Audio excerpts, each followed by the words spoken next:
3 Mercedes with evaporator problems and how to detect them.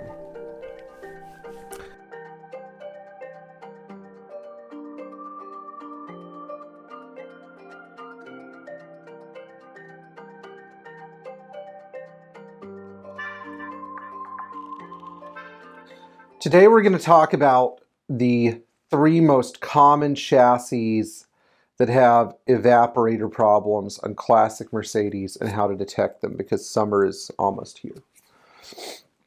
Evaporator leak detection is more of a science than an art, but there's a little bit of art mixed in there as well, because what you don't want to do is just take the dash apart to find a little tiny leak somewhere. So without further ado, we're going to talk about this really critical topic that becomes a stumbling block for a lot of owners. The first chassis that is infamous for evaporator failure is the W124 chassis. Now, why is this? Well, it's because Mercedes decided that they were going to use an aluminum evaporator on these cars.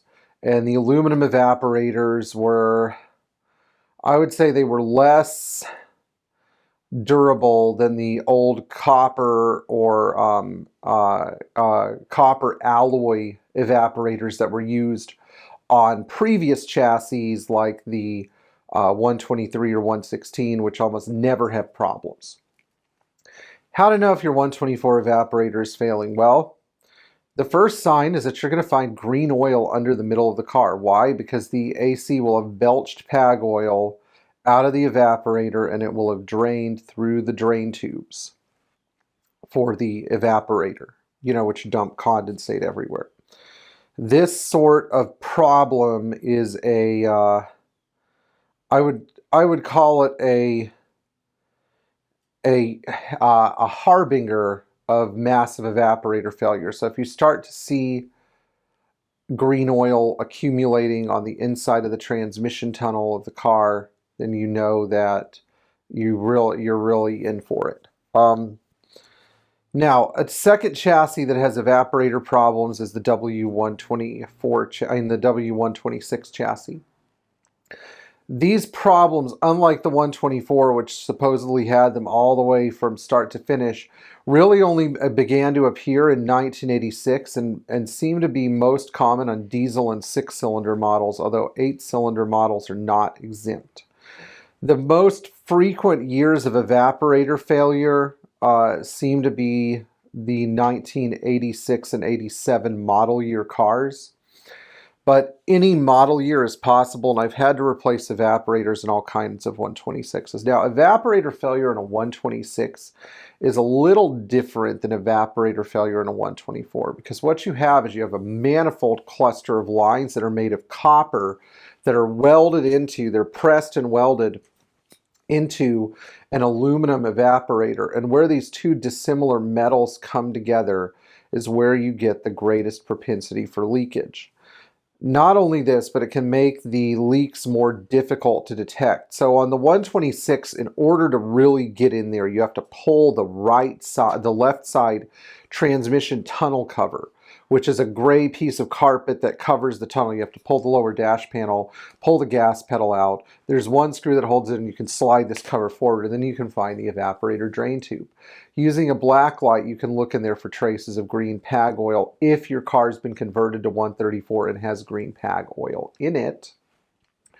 If not, you should look for an oily residue inside the drain tube. Now, a lot of the time, this drain tube is deteriorated. So if you haven't replaced it, get a new one and put it and have it ready. Really, you have Twitter on your Apple Watch. You gotta stay informed.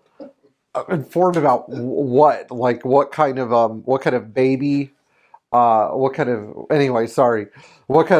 baby John Travolta's having? Whether he's having a boy or a girl, I don't know. I'm just saying there's nothing on Twitter except for election conspiracy stuff. But anyway, the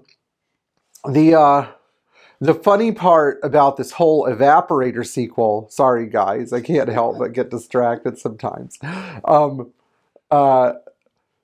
The funny part about this whole evaporator thing is that the evaporator is prone to leaking sometimes, not others. So that's why you have to be real vigilant about looking for a leak. Still not sure? Well, after you've replaced your compressor, your dryer, all the O-rings in the system, done a visual inspection of the condenser, you could do a long-term vacuum test, because a healthy 126 evaporator and AC system should hold 30 inches of vacuum, 30 inches of negative pressure for infinitely. And when we put the gauges on a 126 car and we know everything else has been replaced and we start watching the gauges, if they start dropping down to 20 inches and 15 inches and 10 inches over the course of a week or so, and yes, it's very slow, that means I know there's a hidden leak somewhere. Does it mean you should blame the evaporator? No, it means you should put dye in the system, as much as I hate it. Drive around with the cover off and the system full of Freon and see if you start seeing the green residue. Sounds complicated, right? Well, that's because it is. Now, the third evaporator that I'm going to talk about is on the W140. Everybody knows the W140 evaporator fails. It's like 40 hours. You have to pull apart that huge, complicated dashboard, take apart the interior, etc., etc. An average shop workday where you're actually productive is like 7 hours. In my case, it's probably like half of that because I have so much extra stuff to do. But imagine this, okay? 7 times 6. That's 6 days, 42 hours. Takes about a week plus a day to do a 140 evap. That's what everybody said. Now, there's some guys who do it really fast because they're used to it, if they're still alive. You know, there are some people that are so into the 140 cars that they're like, oh, the evaporator is no big deal. But just like on a 126 or a 124, no, it's a pain in the butt, because it's not something, unless you have like 100 of those cars, it's not something you're doing all the time.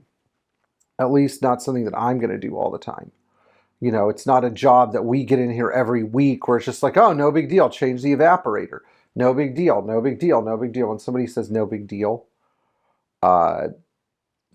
you need to ask them more questions, I think. Maybe don't discount what they're saying, but ask them more questions. So with the 140, same thing. Look for residue in the drain tubes and look for slow Freon loss over the course of 6 to 8 months, even though you know your compressor is good.